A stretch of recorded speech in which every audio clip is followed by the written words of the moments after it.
Minsan ba naisip mo na rin sa sarili mo, kahit kahit konti lang, na bakit ba ang hirap ng buhay? Bakit puro pagsubok? Pwede bang walang ganun na lang? Pwede bang lagi tayong masaya? Isa sa mga napagtanto ko sa buhay ko, the universe chose us to be here, to transform and be a child of God. Dumadaan tayo sa buhay natin na puno ng pagsubok para makilala natin ang sarili natin. At kapag nagawa na natin yon, hindi na tayo matatakot pa kahit paman gaano kahirap yung buhay. Alam mo ba na pwede naman natin malaman kung bakit dumadaan tayo sa mga ganito. Pwede natin mabasa sa, kumbaga sa isang libro, yung buhay natin. May teknik ako para dyan. Yung ginagamit ko ay yung astrology per chart. Kapag tiningnan mo yung North Node and South Node mo, doon mo malalaman kung ano yung mga dahilan, ano yung past life mo, ano yung karma mo na dinala mo dito sa present life mo. At yung North Node mo, yun yung ay yung destiny mo. Yung bakit ka pumunta dito sa earth. Yung purpose mo. Yung desire mo. Your calling. Yun ang North Node. At ang South Node naman, yun yung mga nakasanayan mo na. Yung mga skills na sadyang nasa iyo na dinala mo mula sa past life mo. Yung mga na-master mo na ng mga qualities. At pwede rin yun ang maging dahilan sa hadlang sa iyong calling ngayong kasalukuyan na to. Kasi ang purpose natin is to evolve, to transform. Kung hahayaan mo lang yung sarili mo na maging ganun pa rin gaya ng dati, ng past life mo, hindi mo magagawa yung goal mo, yung purpose mo kung bakit nandito ka sa earth. So, paano ba malalaman ang karma and destiny natin? So, magbasa tayo ng birth chart. Take note, pang beginner po ito. Pero hindi lahat ng mga meaning ng mga technical terms dito ay masasabi ko dahil limited lang yung oras ng video. So guys, ito ang sinasabi kong birth chart kung saan natin makikita ang ating South Node and North Node, yung destiny natin, yung past life natin, yung karma natin. And then, imagine kung halimbawa nandito ka sa may center dyan. Or halimbawa sa kinatatayuan mo ngayon. Pagtingin mo sa eastern part, nung oras na pinanganak ka ay Libra yung papaakyat sa langit. Katulad ng isang sunrise sa oras sa umaga, sa pagsikat ng araw, sa eastern part ng mundo siya umaakyat. Ito rin yung ascendant. Nung oras na ipinanganak ka, Libra, which is yung ascendant ng person na to ay Libra. Libra yung papaakyat papunta sa kalangitan. Kung papunta siya dito, pag ganyan. Ito, pasikat ang araw, papunta dito, palubog ang araw. At dito naman yung mid-heaven. Ito yung, kumbaga sa orasan, ito yung alas 12 ng tanghali. Ito namang descendant dito. Kumbaga sa mundo natin, ito yung western part kung saan lumulubog yung araw. So, yung North Node natin dito ay ito. Ito yung symbol niyan. At ito ang South Node. Palagi silang opposite niyan. So, yung North Node niya ay nakay Libra. Yan, sa ascendant niya, yung North Node, which is kay Libra. At yung South Node niya ay nakay Aries, sa descendant rin niya. So, kapag nagtitingin ka ng isang birth chart, yung unang tinitingnan mo ay yung big 3 signs, which is yung ascendant, yung moon, and then yung sun. Yung ascendant ay paano mo i-express yung sarili mo outward. Paano mo siya i-express yung sarili mo, paano mo i-approach yung life.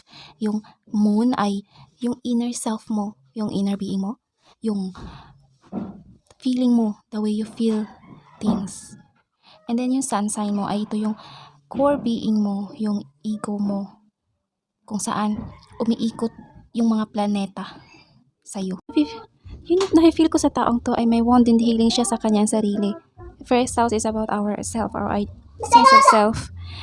May wound siya in terms of yung i-assert niya yung sarili niya in her communicate, she communicate in his social interactions. And then yung sitwasyon niya na to ay opposite din sa sun niya. Sa core being niya, sa sense of identity niya, which is yung sun sign niya ay nasa 7th house, conjunct South Node. Ibig sabihin nung past life niya ay maaaring naging makasarili siya. Sarili lang niya yung iniisip niya sa relationship na meron siya noon.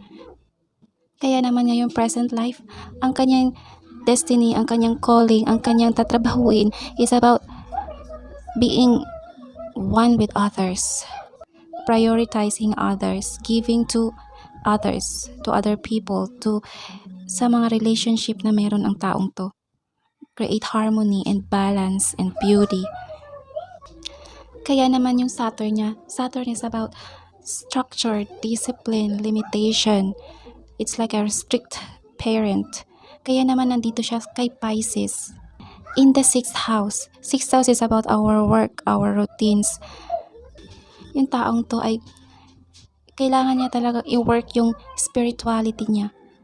Yung universal mind. Yung one consciousness. Being one with others. Find herself in others. Sa past life niya, na-master niya yung Aries energy ng pagiging isang leader, yung sarili niya, yung sense of self niya, yung pagiging assertive. Ngayon, life naman na to is about prioritizing others, creating harmony and love. So that's why yung Saturn niya is about yung tinuturo ng Saturn, yung dinidiscipline ng Saturn is nasa Pisces siya. So in this lifetime, ididisiplina talaga yung taong to na mag-deal in a Pisces way. Yung Pisces way is about yung universal mind, universal love. And then conjunct pa itong discipline and yung action, yung drive niya is i-communicate din niya to araw-araw in her daily communications. At yung pagiging Aries niya in her core being, yung Aries is about me. I am the leader. May halo siyang kasi yung ruler ng Aries ay nakay Pisces, which is Mars and Pisces. Mars is about action, our drive, our energy, kung paano natin i-assert yung sarili natin.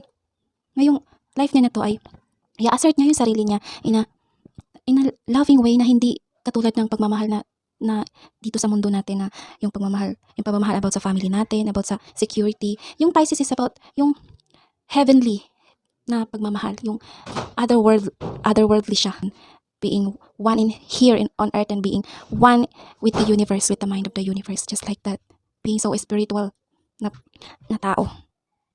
So yung life niya ngayon is about surrender to the higher source, to the higher self. So ito yung dynamics ng transformation niya, kasi yung buhay niya is about transformation, kasi ang kanyang ascendant ay, yung ruler ng kanyang ascendant ay nasa 8th house, dealing with the occult, to the secret, yung mga hidden realms of reality. In terms of karma naman, sabi ko nga kanina, yung South Node niya ay yung past life niya ay naging makasarili siya, sarili lang niya iniisip niya sa relationship niya. Yun yung karma niya in this present life. Yung prioridad naman niya is yung relationship niya sa ibang tao, yung mga one-on-one communication niya. Mag-create siya ng harmony. Para siyang philosopher, ganyan. Kasi yung inner being niya is moon in the 9th house, tsaka Gemini pa. Yung ruler ng Gemini ay Mercury na nasa Pisces. It's about spirituality, pagiging spiritual. And then, siguro sa past life niya ay teacher din siya, nagtuturo din siya. Pero may Pluto siya in Sagittarius in the 3rd house, na opposite dito sa moon niya. Ibig sabihin, may transformation dito yung nangyayari. In retrograde pa, parang sinasabi ng Pluto, balikan mo yung mga tinuro mo dati, yung mga natutunan mo dati, kanyan. May kailangan kang balikan doon, itama. Re-evaluate mo, reassess mo. So yun lang guys, marami pa po akong pwedeng mabasa sa birth chart na yun, pero karma, past life, and purpose lang ang gusto kong sabihin dito muna. Kung may mga tanong, huwag po kayong mahiyang mag-comment para ma-share ko na rin sa inyo. Salamat po sa panunood. Hello!